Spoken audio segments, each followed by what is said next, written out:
has really outdone themselves with the iCAR V23. It's got a rugged SUV look, like most of its peers, with that boxy exterior. But there are some details to make it stand out. It's less of an electric SUV and more of an old school off-roader, reminiscent of a Jeep Wrangler or Jimny. Maybe it's those adornments beside the headlights that give it that gas guzzler grille look. Definitely distinctive. Now, every hardcore off-roader needs some serious approach and departure angles, and this car is no exception.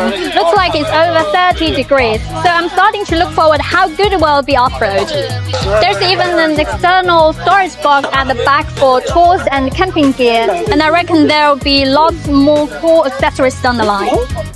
Also, the roof's got an expandable platform, perfect for mounting outdoor spotlights, luggage brackets, spare tires, saving all the hassle of aftermarket mods. Just to have a guess, this car may start around 150k Chinese yuan, roughly the same as the Volkswagen ID4. So, if you are in the market for an electric SUV, will you consider it?